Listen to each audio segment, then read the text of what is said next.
ہی نہیں ہے کہ اس حکومت کے پاس مینڈیٹ اصلی ہے یا جیلی، اور ہماری پٹیشن سپریم کورٹ میں پڑی ہوئی ہے 184(3) کی کہ چیف جسٹس آف پاکستان اس پہ جوڈیشل آڈٹ کرے۔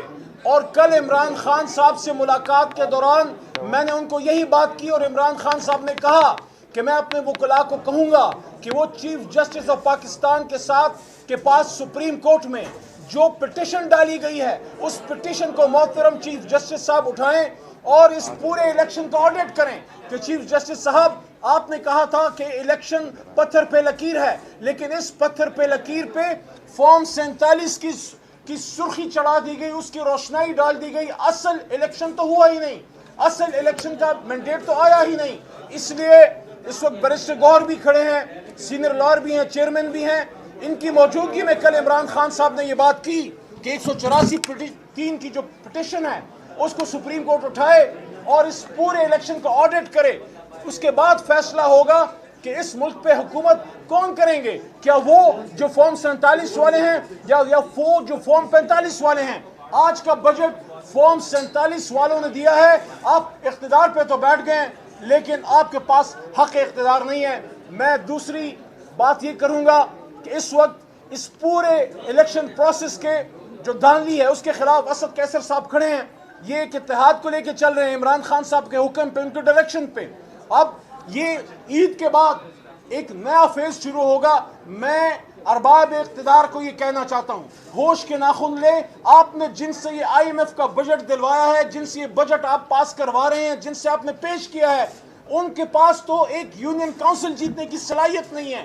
ان کا وزیر اعظم سیٹ ہار گیا ہے، ان کی وزیر اعلیٰ سیٹ ہار گئی ہے، ان کا سابق وزیر اعظم بانی ان کی جماعت کا میاں نواز شریف وہ سیٹ ہار گئے ہیں، کراچی یہ لوگ ہار گئے، لاہور ہار گئے، گجرانوالہ ہار گئے، پورا ملک ہار کے آپ نے ان کے ہاتھ میں جب حکومت دی ہے تو کیا آپ یہ چاہتے ہیں کہ پاکستان ہار جائے؟ عمران خان پاکستان کو ہارنے نہیں دے گا۔ جی بیرسٹر صاحب۔ عمر صاحب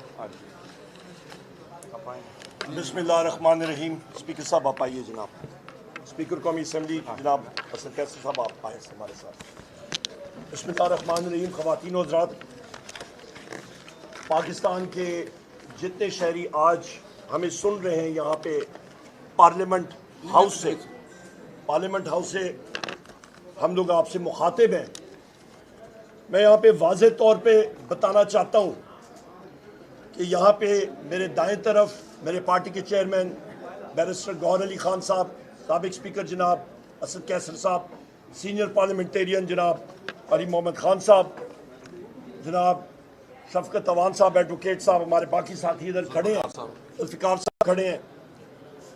یہاں پہ میں واضح طور پہ بتانا چاہتا ہوں کہ آج پارلیمنٹ میں پہلی بار بجٹ کے دوران اتنی اہم اور گلیئرنگ آئینی خلاف ورزی ہوئی ہے کہ میں آپ کو بتا نہیں سکتا۔ میں نے اسی ایوان میں الحمدللہ 4 بجٹ پیش کیے ہیں۔ میں خود انرجی اور اکنامک افیئرز، اقتصادی امور کا میں وزیر رہ چکا ہوں۔ یہ بجٹ پروسیسز ہم لوگ سمجھتے ہیں۔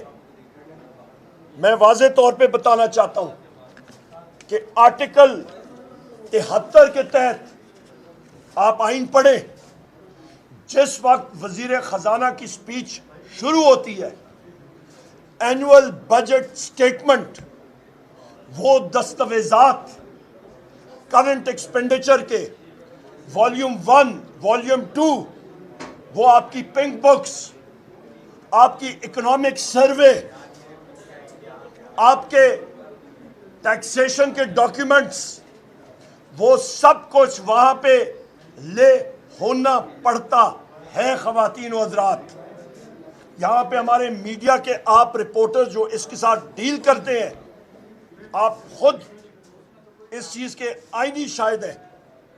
یہ پہلی بار پاکستان میں ہو رہا ہے کہ ہم لوگ ہر فیلڈ میں ہر دن یہ فارم 47 کی حکومت یہ کوشاں ہے کہ یہ جتنا بڑی بنانا ریپبلک پاکستان کو بنانا چاہتی ہے وہ ہر دن اپنا ریکارڈ توڑ رہی ہے۔ ہم لوگ اس کو کنڈیم کرتے ہیں۔ آج کا بجٹ مانی خیز ہو ہی نہیں سکتا، یہ کوئی معنی نہیں رکھتا۔ ایک فائنانس منسٹر کی سپیچ یہاں پہ اس کی اردو ورژن لکھی گئی ہے، دی گئی ہے، انگریزی ورژن بھی نہیں دی گئی، نہ سی ڈی کوئی دی گئی ہے۔ وہ بجٹ ڈاکیومنٹس میں ہمیں کیا معلوم کہ کل اس میں وہ ہیر پھیر کر کے وہ کہتے جی یہ ہم نے بجٹ پیش کیا تھا۔ سینٹ کو جو وزیر خزانہ نے وہاں پہ پڑھ کے سنانا ہوتا ہے کہ میں سینٹ کو دے رہا ہوں، تو وہ کون سے دستاویزات سینٹ کی standing committee on finance and revenue کو آج بھیجے گئے جب وہ ہاؤس میں ہی نہیں لے ہوئے، جب ہاؤس کی پراپرٹی اسپیکر صاحب وہ ڈاکیومنٹس نہیں بنے؟ تو یہ تو ایک معنی خیز چیز ہے۔ دوسری اہم بات، آپ کا بجٹ جو ریونیو آپ لیتے ہیں اور جو آپ اس پہ ایکسپینڈیچر اخراجات کرتے ہیں اس کو منہا کریں تو آپ کے پاس خسارے کا ٹارگٹ نظر آتا ہے۔ میں اس کا مطالعہ کر رہا تھا، مجھے کم از کم یہاں پہ غور سے بھی میں مطالعہ کروں گا، پر مجھے کم از کم ہمیشہ آپ کا جو ٹارگٹ خسارے کا ہوتا ہے وہ پہلے صفوں میں آتا ہے۔ یہ بجٹ اس والیوم کا ہے، اس میں یہ خسارہ ہم لوگ ٹارگٹ کر رہے ہیں، وہ انہوں نے دیا نہیں ہے۔ خواتین و حضرات، جس کو کہتے ہیں نا گرگ دھندا، یہ وہی فارم 47 فارم 47 والی جعلی سرکار نے ملک کو ایک چکمہ دیا ہے اور ایک جعلی بجٹ آپ کے سامنے آج پیش ہوا ہے۔ اس کو ہم لوگ مکمل طور پر رد کرتے ہیں۔ یہ قوم کے ساتھ، پاکستان کے ساتھ مذاق ہے۔ یہ جتنے لوگ فائنانس سمجھتے ہیں، آپ ساتھی پریس کے، آپ سمجھ رہے ہیں کہ ایک جعلی بجٹ ہے۔ اس کے ساتھ ہم لوگ آگے آتے ہیں، یہاں پہ انہوں نے کہا جو اکنامک سروے میں کہ 2.3% گروتھ ریٹ آئی ہے جی ڈی پی میں۔ پچھلے سال بھی اسی حکومت نے انہوں نے بڑا اپنا کہا تھا کہ جی ہماری پازیٹیو ہلکی سی 0.3% پازیٹیو آئی ہے۔ چند مہینوں بعد وہ پتہ لگا کہ وہ منفی گروتھ ریٹ تھی۔ یہ بھی خواتین و حضرات، یہ بجٹ جو یہ پیش کر رہے ہیں یہ در حقیقت صحیح گروتھ ریٹ نہیں ہے۔ پاکستان کا کوئی شہری مجھے بتا دے کون سے شعبے میں یہاں پہ ترقی ہوئی ہے؟ یہاں پہ یا گندم کی فصل آئی تو پاکستان کے کسانوں کے جیب میں بیرسٹر صاحب کون سا پیسہ گیا؟ وہاں پہ تو پنجاب کے کسان، ان کی گندم وہاں پہ سڑ رہی ہے، ان کی جیبوں میں کچھ نہیں گیا۔ کیوں؟ کیونکہ محسن نقوی جیسے لوگ، یہ ٹاؤٹس آ کے، جب وہ چیف منسٹر تھا اس نے وہاں پہ 450 ارب روپے کی ایل سیز کھول کے باہر سے گندم امپورٹ کی، کیونکہ اپنا پیسہ وہ بھرنا چاہ رہا تھا اپنی جیب۔ یہ وہی محسن نقوی ہے جو کہ ایک میڈیا ہاؤس کا یہ مالک بھی ہے، اور اس کی چند سال پہلے ٹیکس ریٹرنز ہی نہیں ہوتی تھی۔ یہ آپ ذرا چیک کر لیں کہ میڈیا کے ساتھی ہیں آپ لوگ، یہ ٹیکس ریٹرن جمع ہی نہیں کراتا تھا، اور یہ میڈیا ہاؤس کا مالک تھا۔ یہ پیسہ کدھر سے آیا؟ یہ کرپشن ہی تو اور کیا ہے؟ اور اس کو نوازا جاتا ہے بحیثیت انٹیریئر منسٹر۔ یہ تو ان کی ٹیم ہے۔ اس کے بعد آپ آتے ہیں جناب والا، یہ کہتے ہیں کہ صنعت میں گروتھ آئی ہے۔ انہوں نے کہا ہے کہ آپ کی زراعت 6% سے گرو کی ہے۔ عقل کے اندھو، آپ کو جا کے کسانوں کے ساتھ بیٹھو، وہ آپ کو بتائیں گے۔ یہ دستی صاحب ہیں، یہ ہمارے پنجاب سے ساتھی ہیں، ان سے پوچھیں، ہمارے ساتھی ہیں پنجاب کے بیٹھے ہوئے، شفقت صاحب ہیں سرگودا سے، ان سے پوچھیں، کسی کسان کے ساتھ جا کے زمین پہ بیٹھے چارپائی پہ، وہ آپ کو بتائے گا اور وہ آپ کے سروں میں جوتے مارے گا۔ کیا غلط باتیں کر رہے ہیں؟ اس کے بعد یہ کہتے ہیں جناب صنعت 1.2% سے انکریز ہوئی ہے۔ اور بھائی آپ کے خود سٹیٹسٹکس شماریات ہیں کہ آپ کا جو قرضہ پرائیویٹ سیکٹر کو دیا گیا ہے وہ 86% اس کا حجم کم ہوا ہے. تو جب آپ کا قرضہ کم ہوا, آپ کا خام مال آپ نے کم لیا, تو آپ کی وہ صنعت, وہ فارم 47 والی صنعت ہے کہ جس نے 1.2% گرو کیا. وہ کوئی اس مشینوں میں کوئی فرشتے آ کے انہوں نے پروڈکشن کی, وہ کدھر سے پروڈکشن آئی؟ بجلی کا ریٹ آپ کا تحریک انصاف کے دور میں 17 روپے یونٹ, آج 85 روپے یونٹ, 100 روپے یونٹ کو جانے جا رہا ہے. پچھلے ہفتے 3.5 روپے انکریز ہوا. انڈسٹری آپ کی جو ہے وہ ساری کی ساری ان کمپیٹیٹو ہو گئی ہے, سکڑ رہی ہے, بے روزگاری بڑھ رہی ہے. یہ کون سی انڈسٹریل گروتھ آ رہی ہے 1.2% کی؟ یہ ہمیں بھی سمجھایا جائے. ہم بھی طالب علم ہیں فائنینس اور اکنامکس کے, ہمیں بھی ذرا بتایا جائے. یہ ہماری فیلڈ ہے, تھوڑا بہت پڑھا ہوا ہے اس میں. یہ جناب والا آپ دیکھیں, آج باہر مظاہرے کر رہے تھے آپ کے یہاں پہ امپلائیز, وہ کس لیے کر رہے تھے؟ ساروں کے ساتھ پیٹ لگا ہوا ہے. افراد زر دیکھیں, یہ بڑھ کے مار رہے ہیں کہ جو افراد زر کم ہو گئی ہے. یہ عقل کے اندھے ہیں, ان کو بنیادی سٹیٹسٹکس کا نہیں پتا. وہ ٹیکنیکل ڈیٹیلز میں نہیں جاؤں گا. ہائی بیس افیکٹ ہوتا ہے صرف. افراد زر آپ کی بڑھ رہی ہے. بین الاقوامی دنیا میں آپ کی جو کموڈٹی پرائسز ہیں وہ ٹیمپریریلی کم ہوئی ہیں. اسی وجہ سے اسٹیٹ بینک نے شرح سود میں بے تحاشا پریشر کے بعد گورنمنٹ کی فیس سیونگ کے لیے ذرا سی ڈیکریز کی ہے, زیادہ نہیں, وہ پھر بڑھے گی. اس کی بنیادی وجہ 18 ارب ڈالر اکنامک افیئرز منسٹری نے کیلکولیٹ کیے تھے کہ بیرونی ملک دنیا سے وہ اٹھائیں گے. ان کا ٹارگٹ کتنا پورا ہوا؟ 7.8 ارب ڈالر. بقیہ سارے کا سارا مقامی بینکوں سے اور آپ کی اسٹیٹ بینک کی ٹی بل چھاپ کے, جو مترادف ہوتا ہے نوٹ چھاپنے کے, جس سے آپ کی افراد زر راکٹ کی طرح انکریز کرے گی, زیادہ ہوگی. اس کے بعد آپ کے روپے کی قدر و قیمت میں مصنوعی طور پہ 275 پہ رکھا گیا. اس کے کیلکولیشنز کے مطابق یہ 350 پہ جانی ہے اس نے فی ڈالر. کیوں؟ کیونکہ انہوں نے امپورٹس کو ریسٹرکٹ کیا ہوا ہے. آئی ایم ایف نے اس فارم 47 کی حکومت کو کہا ہے کہ اپوزیشن کی اونرشپ ہونی چاہیے. ان کی کسی کے ساتھ کوئی مشاورت نہیں, وہ بھی کھو کھاتے میں چیز گئی ہے. بجلی کی قیمتوں میں جو یہ لوڈ شیڈنگ یا ہو رہی ہے یا وولٹیجز میں پرابلم آ رہی ہے, میں انرجی منسٹر رہ چکا ہوں. ہم نے 80% پاکستان میں لوڈ شیڈنگ ختم کر دی تھی, سٹیبل انرجی تھی. آج کیوں؟ آج 85 روپے دے کے بھی آپ کے وولٹیجز بھی کم, بے تحاشا آپ کی لوڈ شیڈنگ ہو رہی ہے. وجہ کیونکہ یہ تیل اور گیس ہی نہیں خرید سکتے. وجہ کیونکہ جیب خالی ہے. وجہ کیونکہ محسن نقوی اور ان لوگوں نے 450 ارب روپے کی گندم باہر سے امپورٹ کی اور اس پہ اپنا خانچہ مارا. آگے چاول کا کرائسس, ایران سے جو پیٹرول امپورٹ ہو رہا ہے, یہ سارے کا سارا چاول ادھر جائے گا اس کی پیمنٹ میں, اسمگل ہو کے چاول کا کرائسس آ رہا ہے. اور علی محمد خان صاحب نے بالکل درست کہا کہ پیپلز پارٹی جو اس حکومت کا دوسرا پہیہ ہے وہ بھی نہیں بیٹھی وہاں پہ. اور یہ میں پہلے دن میں نے کہا کہ پیپلز پارٹی اور مسلم لیگ نون, ان کے اپنے لیڈران نے ہمیں کہا تھا کہ ٹائم بتائے گا یا ہم ان کے پیٹھ میں چھرا کھومیں گے یا یہ ہماری پیٹھ میں کھومیں گے. تو آج ہو گیا, آپ نے دیکھ لیا, یہ ایک دوسرے کے پیٹھ میں چھرا کھوم رہے ہیں. اور نقصان کس کا؟ یہ جعلی بجٹ آپ نے دیکھ لیا. یہ تو کچھ نہیں ہے. اس کے ساتھ ساتھ میں یہاں پہ یہ کہتا چلوں, ان ساری چیزوں کو, اور پھر میں جوڈیشری پہ آتا ہوں. ایک بہت اہم 2-3 باتیں ہیں.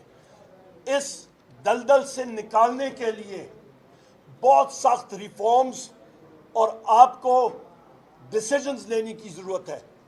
وہ صرف اور صرف ایک شخص لے سکتا ہے, جس کا نام ہے قیدی نمبر 804, وزیر اعظم پاکستان, اصلی وزیر اعظم پاکستان, وزیر اعظم عمران خان. صرف وہ لے سکتا ہے. اور اس کو انشاءاللہ تعالیٰ آئے وہ یہ خود جا کے ان کا دروازہ کھولیں گے اور لائیں گے.